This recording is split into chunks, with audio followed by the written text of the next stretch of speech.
Hello बच्चों, जय हिंद। आप सभी का मेरे चैनल मैथ्स ट्यूटोरियल BL में पुनः स्वागत है। मैं आशा करता हूं कि आप सब लोग स्वस्थ और प्रसन्न होंगे। बच्चों, आज का जो प्रश्न है वो है द्विघात समीकरण से, जो कि इस तरह से है।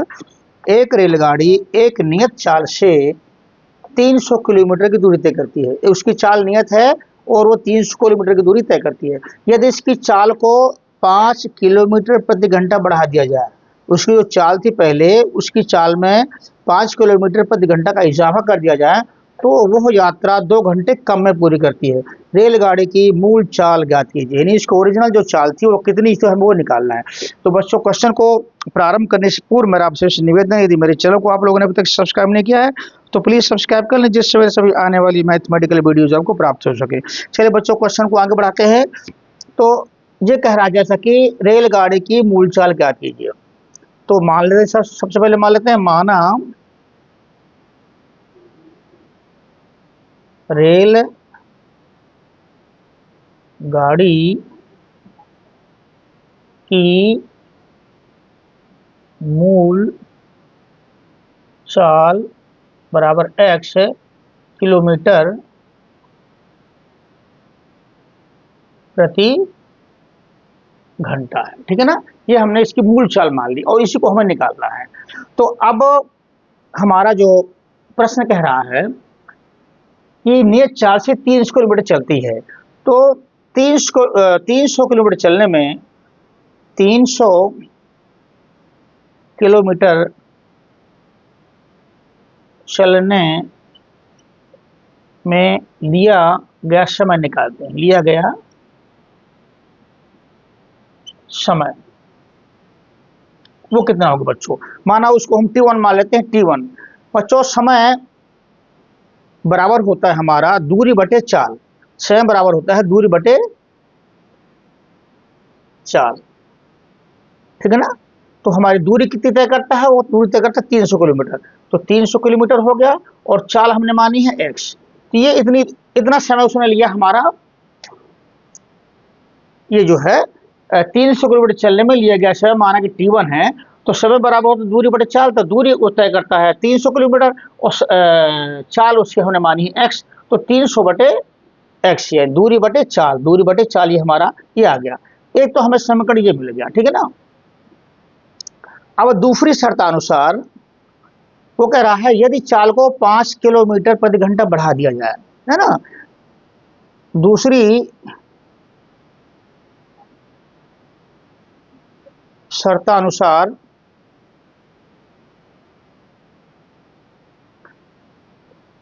यदि चाल को 5 किलोमीटर प्रति घंटा बढ़ा दिया जाए, ठीक है ना। तो हमारी चाल तब समय क्या होगा, तब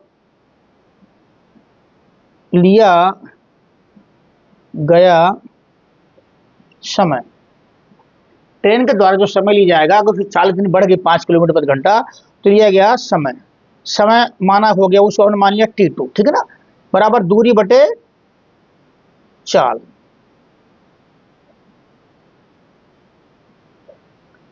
ठीक है ना बच्चों। दूरी वही हमारी 300 किलोमीटर है। अब चाल कह रहा है यदि चाल को 5 किलोमीटर प्रति घंटा बढ़ा दिया जाए, तो पहले चाल थी हमारे x, अब ये हो गई x+5। ठीक है ना। जो पहली हमारी चाल थी x थी, 5 किलोमीटर बढ़ा दिया तो x+5 हो जाएगी। तो हमारे ये समीकरण मिला दूसरा। अब जैसा कि प्रश्न कहता है, पुनः प्रश्नानुसार क्या कहता है, सवाल कहता है चाल को 5 किलोमीटर प्रति घंटा बढ़ा दिया जाए तो वो तो यात्रा 2 घंटे में कम में तय करती है। तो इसका मतलब क्या हुआ, हमारा जो T2 है, T2 जो है हमारा, ये T1 से 2 घंटे कम है। तो हम क्या करते हैं, इसमें 2 जोड़ देते हैं, ये हो जाएगा बराबर। ठीक है ना। जो पहला वाला समय है और जो दूसरा वाला समय 2 घंटे कम है, तो इसमें 2 घंटे जोड़ दें तो ये दोनों जो है पार्ट हमारे बराबर हो जाएंगे। अब हमारे ये मिल गया, इसमें T1 T2 को मान रखने पर इसमें प्रश्नानुसार हमारा जो पहले का समय है और जो बाद का समय है, बाद का समय 2 घंटे कम है, तो बाद का समय 2 घंटे जोड़ दिया तो पहले का और बाद का समय जो है बराबर हो जाएगा। अब यहाँ पर T1 T2 का समय जो है वैल्यू रख देते हैं समीकरण 1 और 2 से। इसलिए समीकरण नंबर 1 एवं 2 से चलिए T2 क्या है हमारा, T2 है 300 बटे एक्स प्लस 5, 300 बटे एक्स प्लस 5 और प्लस 2, और T2 है हमारा 300 बटे एक्स। इसको हम इधर ले आते हैं,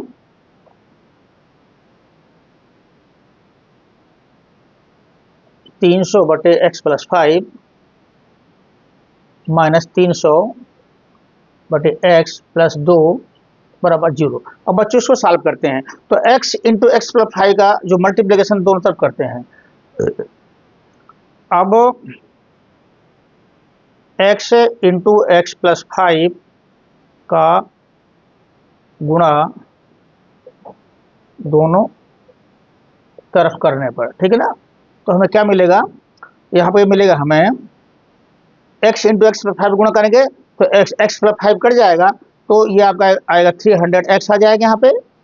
फिर x इंटू एक्स प्लस 5 गुणा इसमें करेंगे तो x प्लस 5 कट जाएगा, तो x इंटू 300 आ जाएगा, और यहाँ पे माइनस 300, यहाँ से x कट जाएगा तो ये x प्लस 5 आ जाएगा, प्लस 2, यहाँ पे जो पूरे के पूरे ये दोनों आ जाएगा part, x into x plus 5 बराबर 0।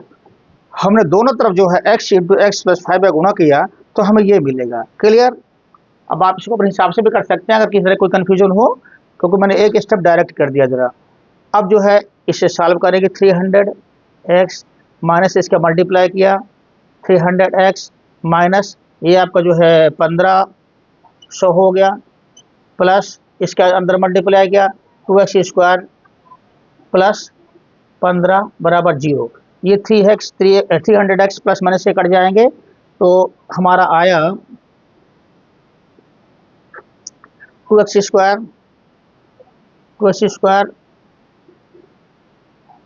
ये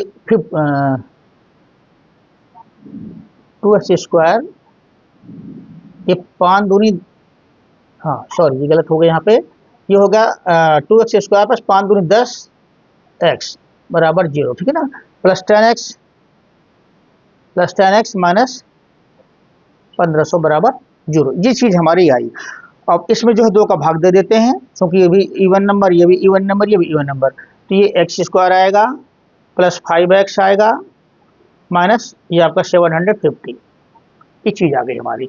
अब बच्चों ये स्पष्टतया द्विघात समीकरण हमारा बन गया ax square plus bx plus c के फॉर्म का, ठीक है ना। तो अब bx वाले पोर्शन को ऐसे दो पार्ट करते हैं कि जिनके गुणनफल जो है इसके इससे गुणनफल के बराबर हो, तो इसका इसका गुणनफल है हमारा माइनस 750 x स्क्वायर।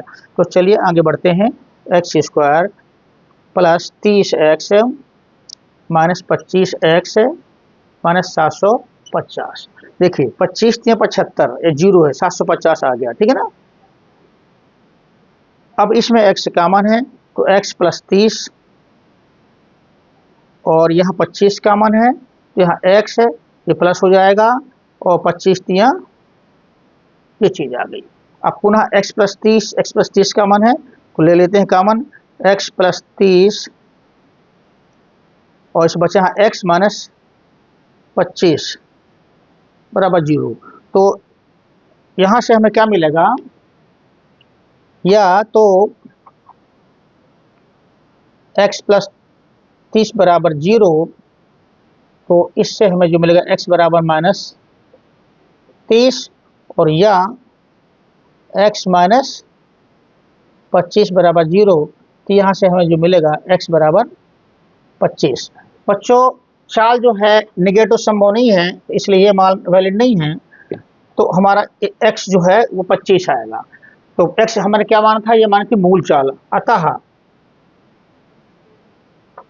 रेल गाड़ी की मूल चाल बराबर 25 किलोमीटर प्रति घंटा होगी। ये आपका हुआ आंसर। बच्चों, वीडियो कैसा लगा कृपया कमेंट में अवश्य बताएं, और यदि वीडियो पसंद आया है तो कृपया चैनल को सब्सक्राइब कर लें। Thank you very much.